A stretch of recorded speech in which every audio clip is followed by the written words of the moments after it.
హల్లెలూయా, హల్లెలూయా. ఆ మధ్య ఒకసారి 10 ఏళ్ల క్రితం ఓ డాక్టర్ గారు నేను ప్రసంగికులమే. నిజంగా డాక్టరు, పశువుల డాక్టర్ కాదు, మన మనుషుల డాక్టరే. డాక్టర్గా ఉంటే ప్రభు ఆయన సేవకు పిలిస్తే డాక్టర్గా వచ్చేసాడు ఆయన. 10 ఎక్కడ అంటే ఇంచుమించు 10 ఏళ్ల క్రితం, 10 కూడా కాదు, 12 ఏళ్ల క్రితం అన్న చనిపోయిన ప్రారంభ దినాలయ్యి. ఆయన ప్రసంగికుడు. ప్రసంగం చేస్తూ ఒక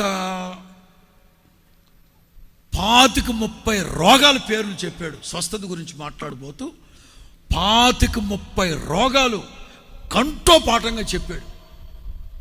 ఏందో ఆర్థరైటిస్ అంటాడు, అబ్నార్మల్ అంటారు, డబ్నార్మల్ అంటాడు, గాల్ బ్లాడర్ అంటాడు, ఇంకో బ్లాడర్ అంటాడు, బుడగంటాడు, కిడ్నీలో ఏందో మొత్తం అవయవాల పేర్లు మొత్తం చెప్పి ఇప్పుడు మన మధ్యలో ఉన్న దైవజనులు వాటన్నిటి కొరకు ప్రార్థన చేస్తాడు. అది నాకు అన్ఎక్స్పెక్టెడ్. ఇక నేను మైకి తీసుకొని ఒకటే మాట, యేసు నామములో సర్వరోగ నివారణ కలుగునుగాక, యేసు నామములో సర్వరోగ నివారణ కలుగునుగాక. అరికాల మొదలు నడినెత్తి వరకు మీ గాయపడిన హస్తంతో ముట్టండి. మీ వస్త్రపు చెంగులో ఉన్న శక్తి ప్రభావం ఇప్పుడే విడుదల కలుగునుగాక. My glory, hallelujah. మీటింగ్ అయిపోయిన తర్వాత భోజనానికి వెళ్ళాం. బాబు, నేను అన్ని పేర్లు చెప్తే నువ్వేంటి ఒక్క మాట పుష్కని అని ప్రార్థన చేసి వచ్చి కూర్చున్నావు అంట. మరి నాకు అవేం గుర్తున్నాయండి బాబా.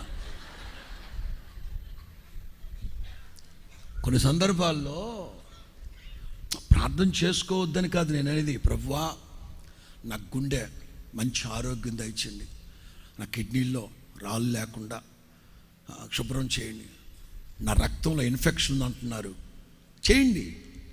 తెలుసుంటే చేసుకోవడంలో తప్పేం లేదు. అంతగా మనం వివరణ చేయాల్సిన అక్కర్లేదు, వివరించి చేసుకోవాల్సిన అక్కర్లే. ప్రార్థన చేసుకోవాలి, కానీ ఎంత వివరణ అక్కర్లేదు. జేకబ్ ఏవి ప్రార్థన చేయలే, పడుకున్నాడు. చాలా స్ట్రగుల్గా ఉన్నాడు తను, సైకలాజికల్గా చాలా disappointment after disappointment and perplexity after perplexity. కృంగిపోయిన మనసుతో పడుకొని ఉన్నాడు. మన ప్రభు ఎవరు? మనస్సెరిగిన మహారాజు, మనస్సెరిగిన మహారాజు. నిన్నుగా అర్థం చేసుకునే అద్భుతమైన అద్వితీయ సత్యవంతుడు నా ప్రభు. అతను మౌనంగా పడుకున్నాడు, బాధల్లో ఉన్నాడు, కష్టంలో ఉన్నాడు, అంతే. దేవదూతలు అప్పటి వరకు పరిచయం చేసిన వాళ్ళు ఆ టెరిటరీ దాడుతున్నారు కనుక, గవర్నరేట్ దాడుతున్నారు కనుక ఆ దేవదూతలు వెళ్ళిపోయారు. వేరే టీం దిగి వచ్చింది. ప్రభు మా దేవుడు మాట్లాడుతున్నాడు.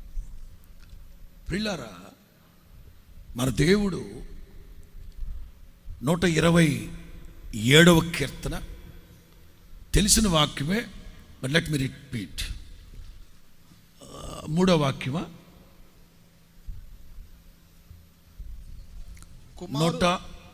కాదు, మీరు వేకువనే లేచి 127వ కీర్తన 2వ వాక్యం. మీరు వేకువనే లేచి చాలా రాత్రి అయిన తర్వాత పండుకొనుచు కష్టార్జితమైన ఆహారము తినుచుండుటకు వ్యర్థమే. మీరు ఇక్కడ తన ప్రియులు నిద్రించుచుండగా, అక్కడ కొంచెం మిస్టేక్, అది తన ప్రియులు నిద్రించినను.